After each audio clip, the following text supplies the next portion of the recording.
Muy, pero muy buenas tardes, cuando son exactamente las 6 en punto en Alicante y en Madrid, 6 de la tarde en Alicante y en Madrid. Estamos transmitiendo, como no podía ser de otra manera, completamente en vivo. Y en la tarde de hoy, en el Totem Live de hoy, tenemos a un invitado súper especial, a un tipo que quiero y admiro muchísimo, un hombre de inmensa generosidad que hoy seguramente va a alumbrarnos a muchos sobre muchísimas cosas más que útiles, imprescindibles. Bienvenido, mi estimado Óscar Carrión, a Totem Live, ¿cómo estás? Buenas tardes, pues muy contento de estar aquí contigo delante, aunque sea sin vernos, porque pues me hace mucha ilusión. De verdad que sí, me considero muy orgulloso y afortunado, amigo. Qué grande Óscar. Óscar es de esas personas que siempre que te encontrás con él, ya sea en el on o en el off, te hace sonreír, te hace ilusionar, te hace motivar. Es un tipo generoso de los que de verdad son generosos y su generosidad se ha trasladado desde hace ya bastante tiempo al mundo de la formación, no sé si llamarlo de la educación, de la inspiración, de la transformación. A Óscar lo conocí justamente en la última crisis financiera económica global, en un proyecto que se llamaba CEMUA, que de verdad transformó vidas personales y profesionales, y ahora está al comando de GastroUni. Contanos qué es GastroUni, contanos en qué estás, Óscar, ponernos un poco al día.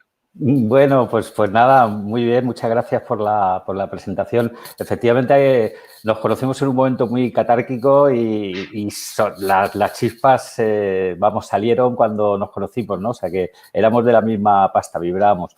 Pues bueno, GastroUni es un proyecto ya vital, del que le he dedicado todos mis esfuerzos y que, bueno, pues tiene que ver con el storytelling de la vida de uno, ¿no? Y bueno, pues mi padre, Pepe Carrión, que era un fenómeno, pues me dijo que con 40 años que tenía posibilidades de medio jubilarme, que si lo hacía, que iba a ser un desgraciado, ¿no? Y que tenía que devolver de alguna manera al mundo lo que me había dado. Y soy hostelero, soy camarero y tuve oportunidad, gracias a ellos, de estudiar y de conocer multinacionales y demás. Entonces, GastroUni pretendía, como escuela de negocios, dignificar el oficio de la restauración e incidir en el factor más débil, que era la gestión empresarial.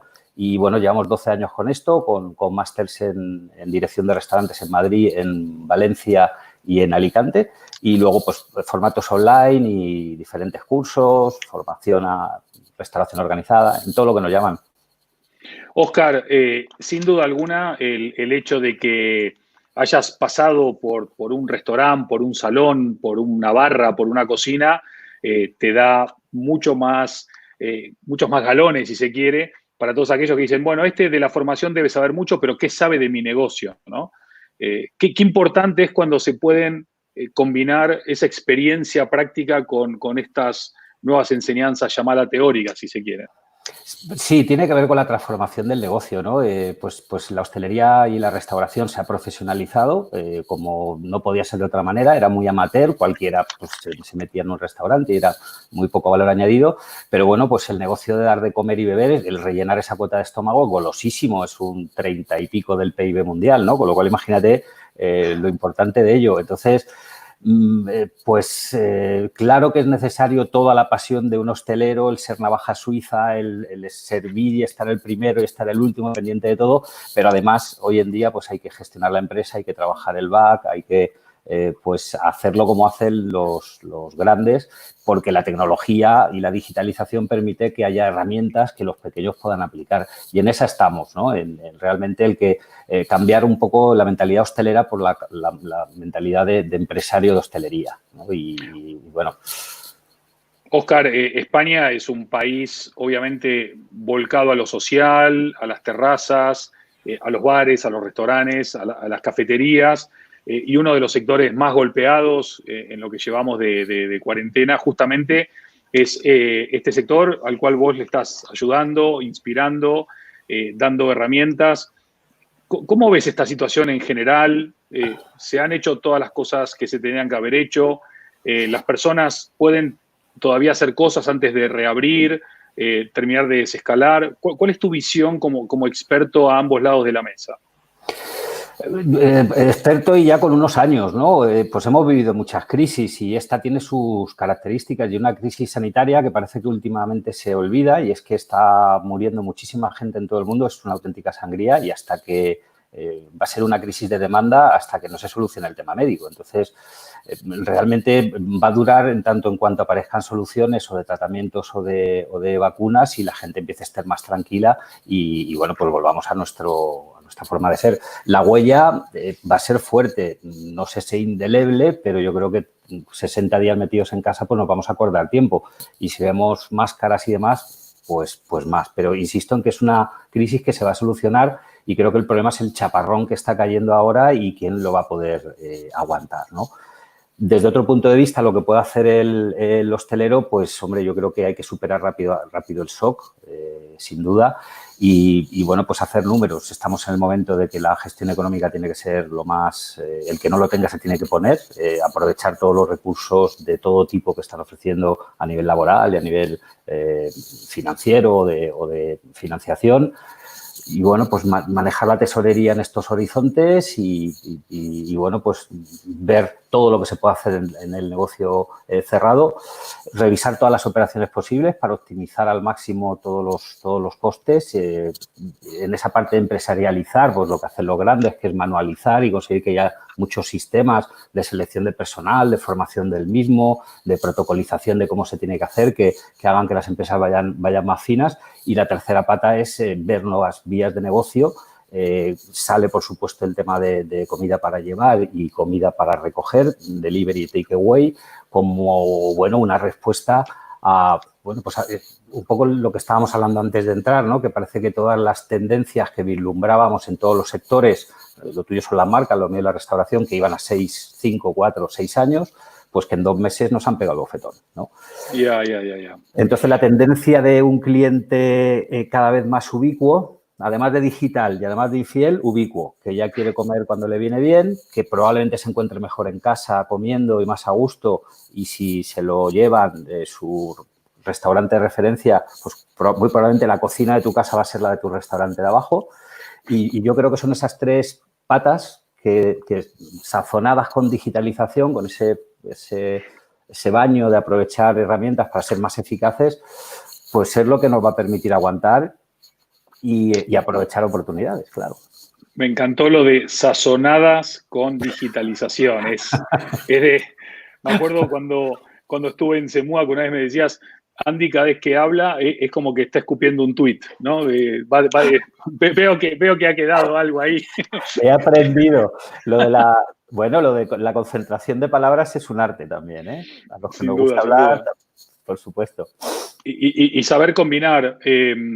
Me interesa muchísimo comentar el tema este de delivery takeaway en un entorno donde una de las cosas que más escucho es quiero salir, ya ni siquiera por el mero hecho de salir, necesito tener contacto social, quiero ir a la oficina para ver a los colegas, quiero ir al bar para ver a... O sea, es cierto que mucha gente se sentirá y se siente todavía mucho más seguro en su casa, en un ambiente mucho más protegido, pero hay gente que ya pasó esa barrera mental de la seguridad y necesita la socialización.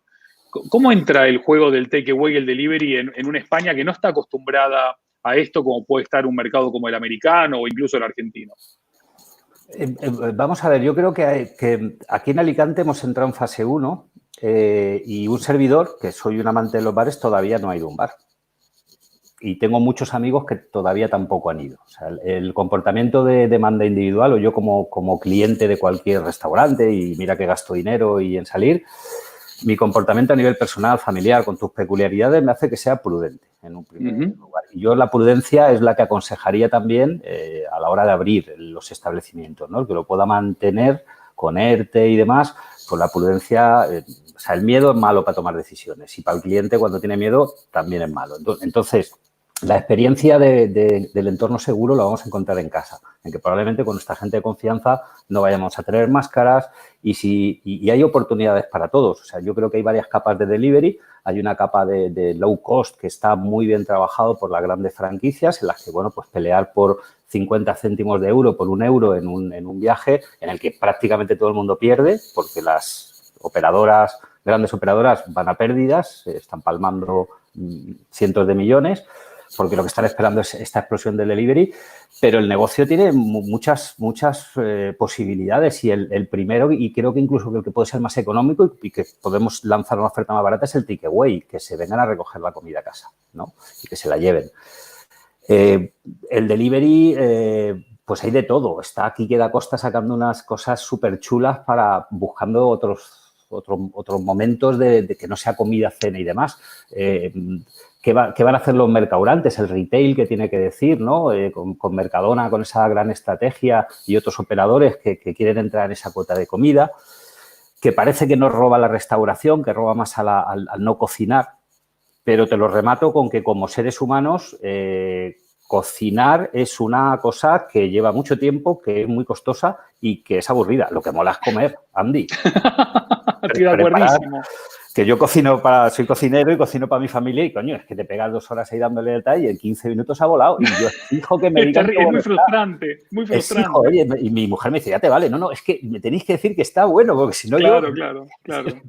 Totalmente de acuerdo. Entonces el negocio va a funcionar, o sea, sin ninguna duda. Y cuando pase esta crisis, y va a ir a más. El restaurante estaba ya metido en la cadena alimenticia. O sea, nuestros padres iban a celebrar a los restaurantes.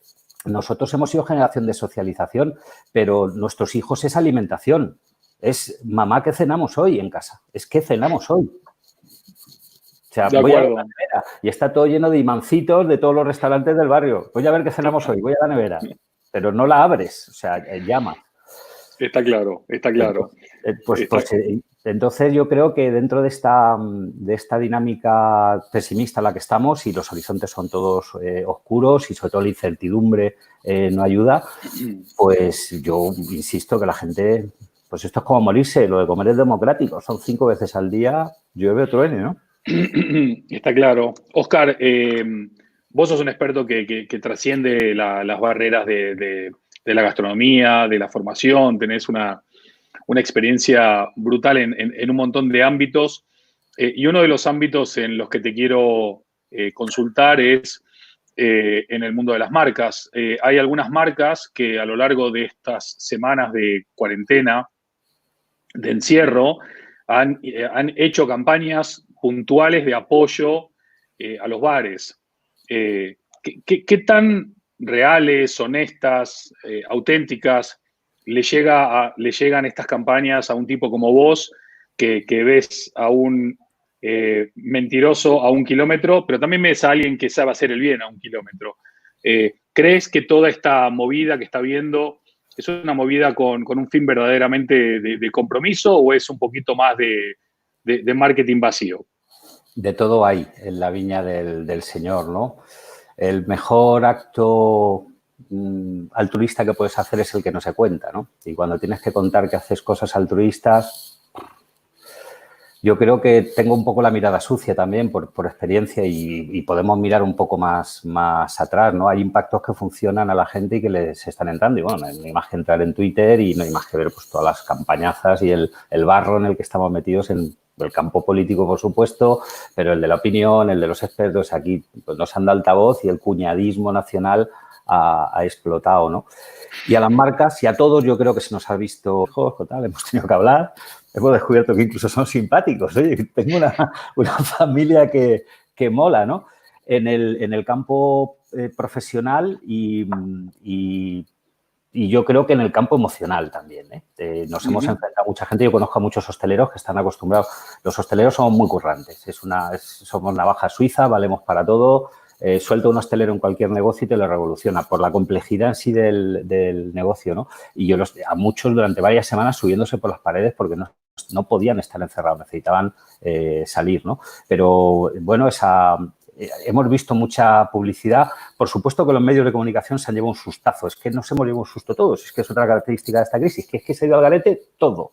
Entonces, la caída de ingresos publicitarios ha sido manifiesta y ahí han habido, pues, gente que se le ha ido la olla y que está publicitando lo que no debía, gente que está intentando coger leads cuando lo que tocaba era acompañar, gente que ha querido vender cuando no tocaba, decisiones desesperadas. Y Y bueno, pues se nos ha visto a todos y todos hemos echado de menos determinadas, pues la Iglesia, cada uno tendremos nuestra idea de qué ha hecho en esta crisis con el poderío económico que se supone que se le tiene.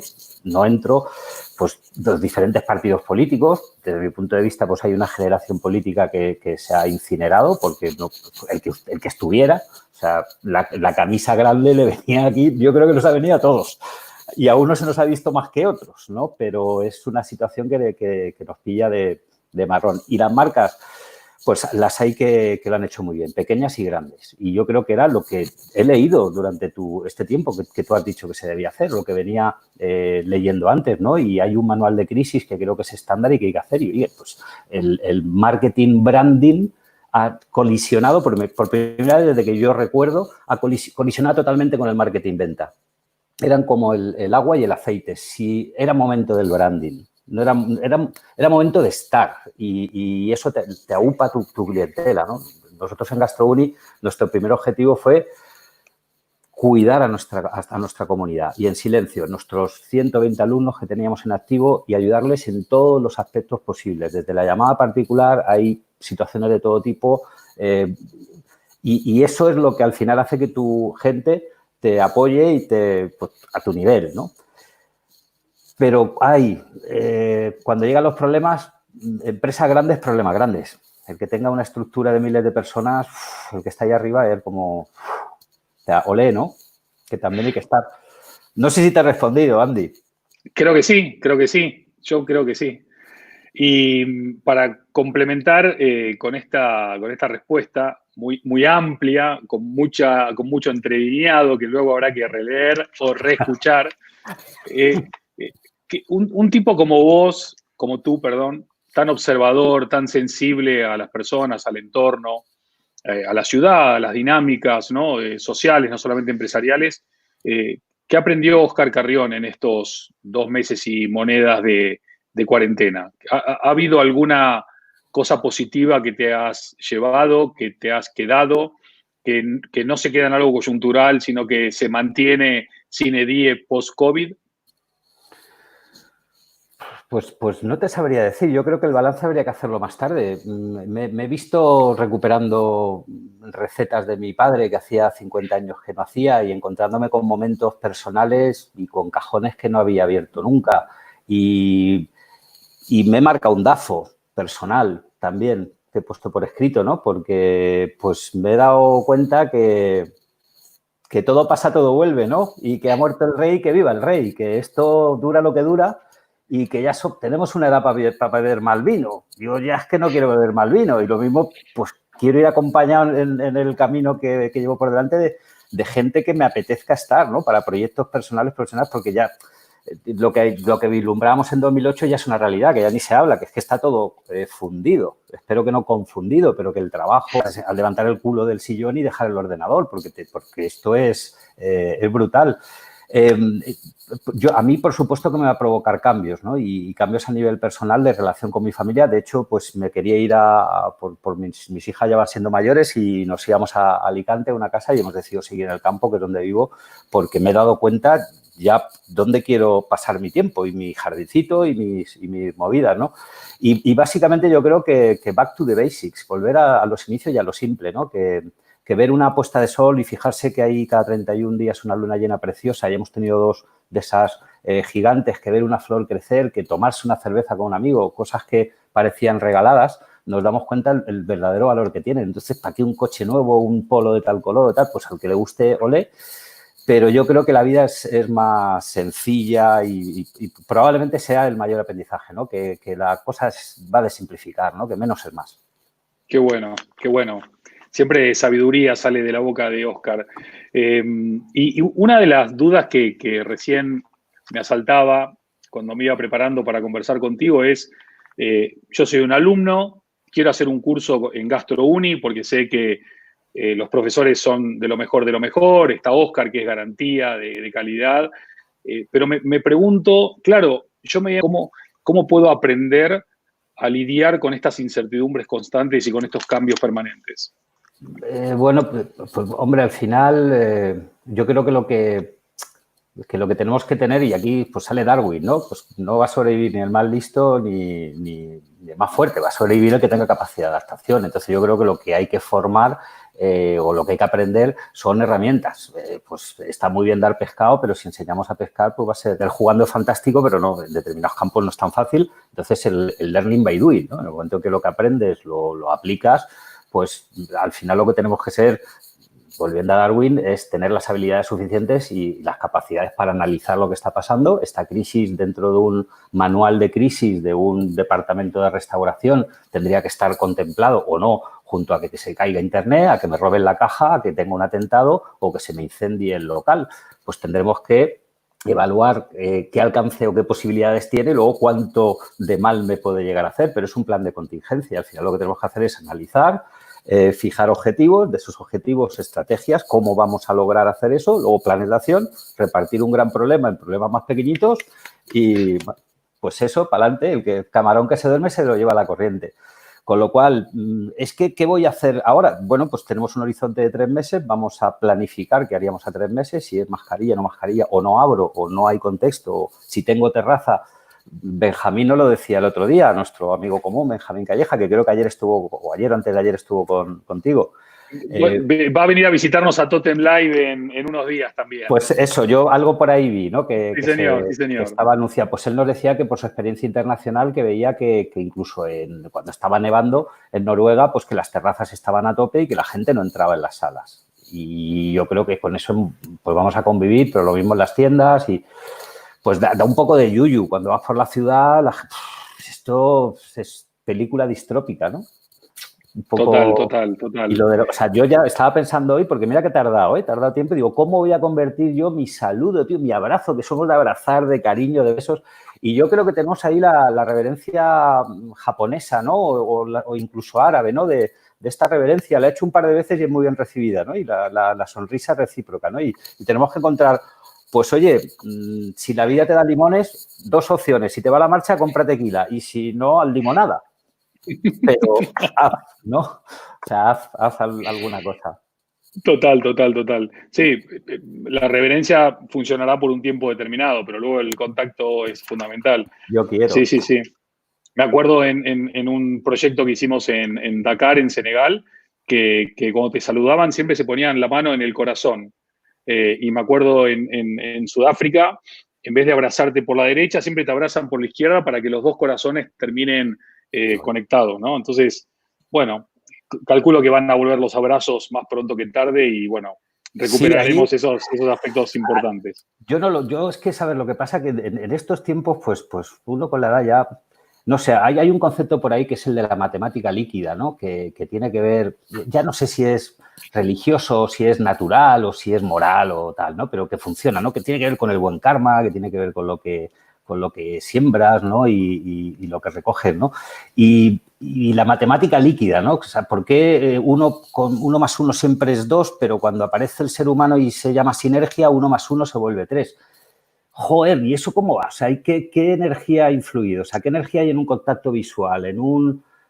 ¿Es sustituible? O sea, yo estoy muy conectado ahora contigo, como si estuviéramos prácticamente juntos, probablemente porque ya hemos estado juntos, ¿no? Y tenemos esta vinculación, pero no me quiero poner ni lo pretendo, ¿no? Nada filosófico, ni mucho menos, ¿no? Pero que tiene que haber algo, o sea, que no es una cosa...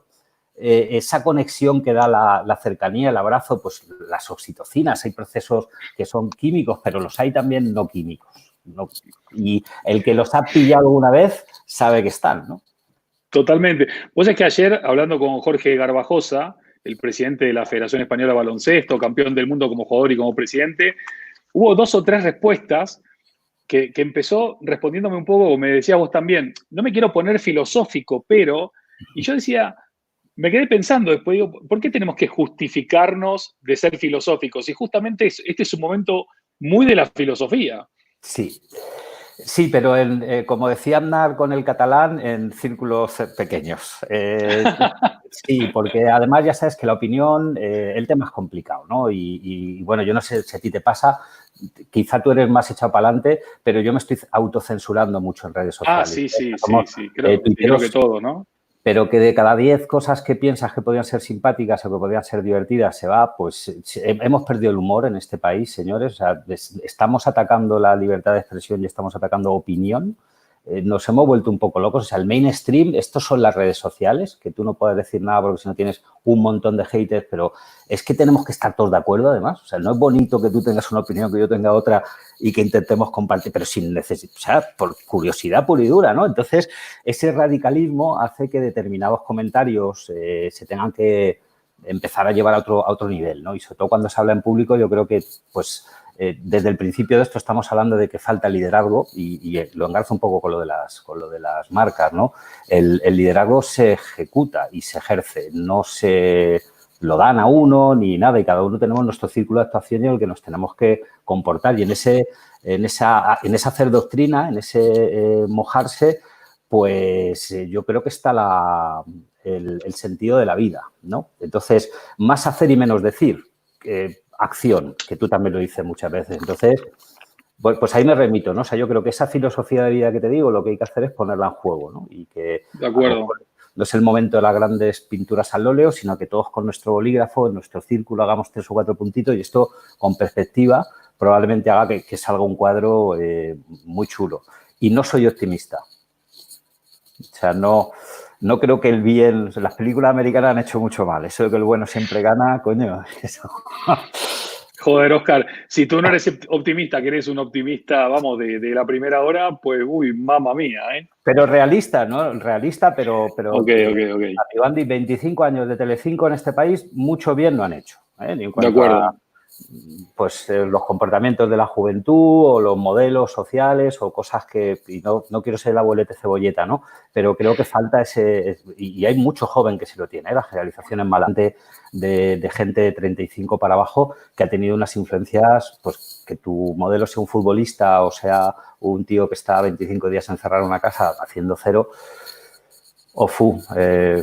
en fin, eso no ayuda, ¿no? No debe ayudar. Pero también hay un nivelazo, ¿no? No nos tenemos que olvidar que España es el mundo en general, ¿no? El otro día leí un artículo sobre que siempre pues, nos ponen lo que es feo, pero que realmente el mundo va para adelante y muy para adelante y muy bien en todos los indicadores, pues de tasas de mortalidad infantil en el mundo, de desnutrición, las tasas educativas, de acceso a sanidad, de acceso a agua potable, esto es exponencial y brutal, ¿no? O sea, que el mundo generalmente va bien. Lo que pasa es que pues, no nos tenemos que regodear tanto en lo chungui porque contamina, ¿no? Y pues que vuelva el buen rolling, que vuelva gente que te dé una alegría por las mañanas, que te sonríe y te guiñe y que de esta vamos a salir porque vamos a salir y vivimos en el primer mundo, Andy. Si es que se nos olvida, ¿no? Que es una crisis mundial de primer mundo, que un primer ministro británico casi se queda, que el otro de Estados Unidos está acojonado porque encima dice que no está en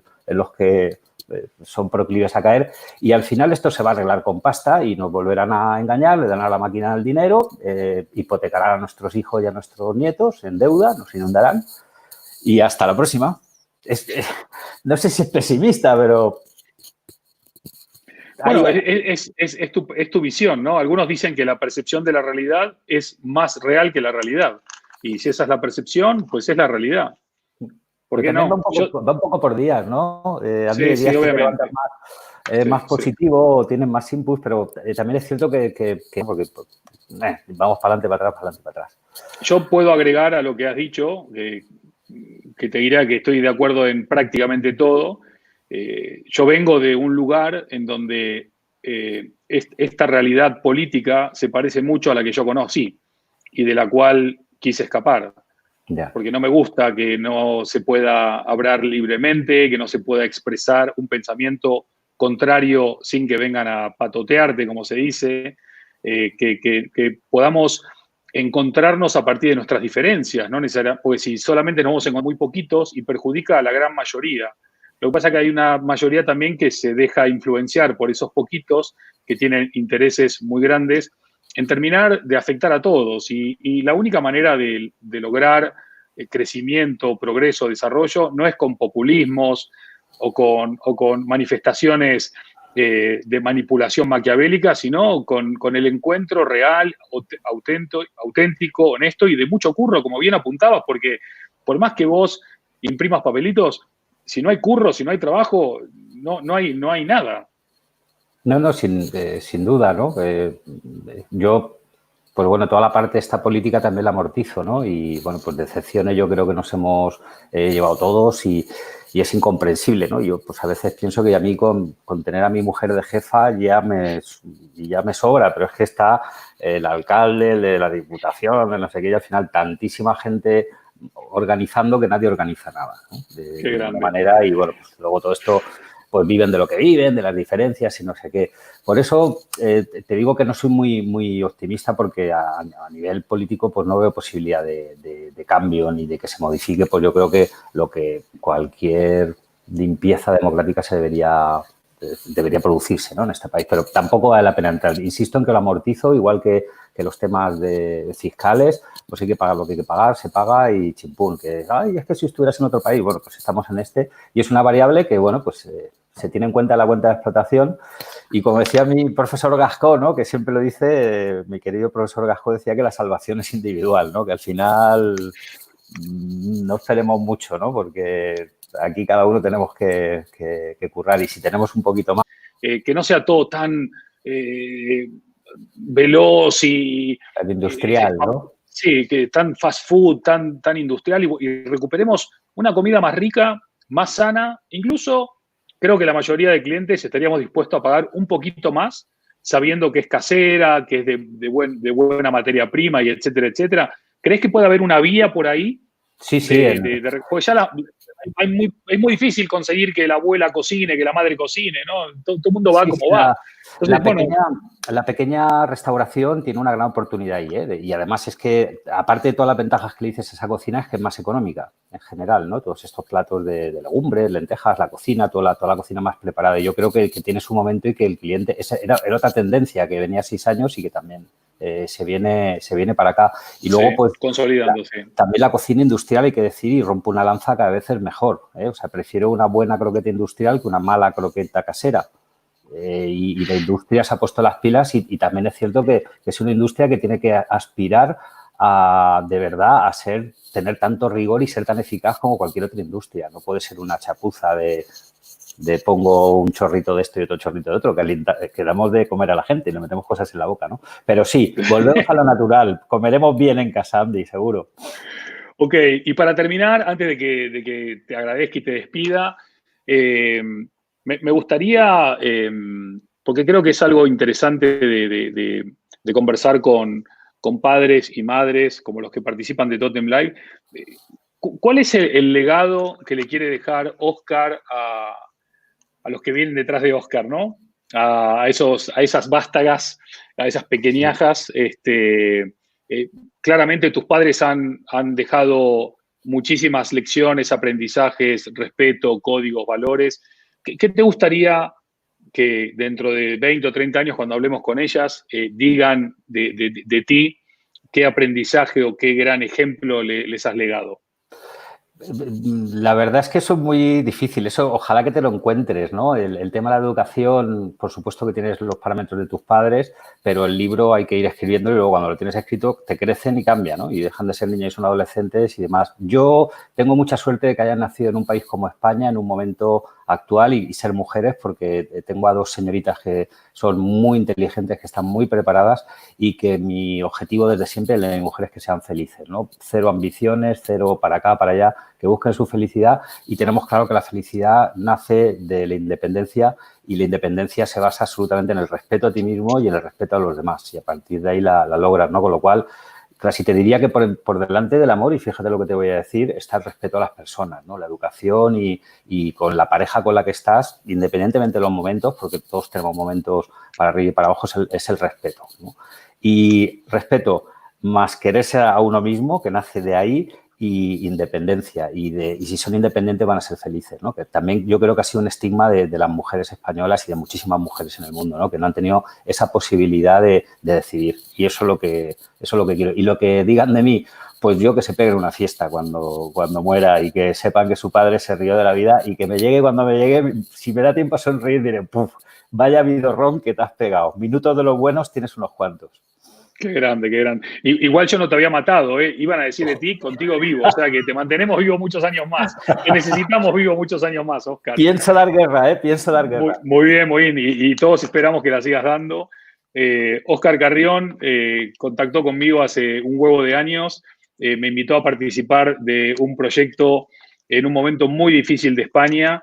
Y es después de haber dado varias vueltas al mundo y haber participado en un montón de escuelas de negocios, universidades y grandes conferencias, tengo el recuerdo y el amor dentro de mi corazón de la experiencia tan increíble, transformadora e ilusionante que me ayudaste a vivir y que me invitaste a vivir. En realidad, me dijiste venir a dar una clase y me llevé una clase de vida. Así que, Oscar, por ese momento, por este momento y por todos los momentos que nos quedan por vivir y por compartir, 1.000.000 de gracias. Muchísimas gracias a todos y Andy, a ti por invitarme. Espero verte pronto con una copita de vino o algo de comida por medio y ponernos al día. Qué menos, qué menos. Y te firmaré el tótem y lo comentaremos. Perfecto. Saludos a la familia Carrión, a los hermanos, a la jefa, a las hijas y a todo el equipo de GastroUni. Y de verdad, muchas gracias, Oscar. Siempre es un gusto. Gracias a ti por invitarme. Chao. Muchas gracias. Mañana más Totem Live. Los esperamos completamente en vivo, 6 p.m. hora de Madrid. Que estén muy bien. Feliz tarde.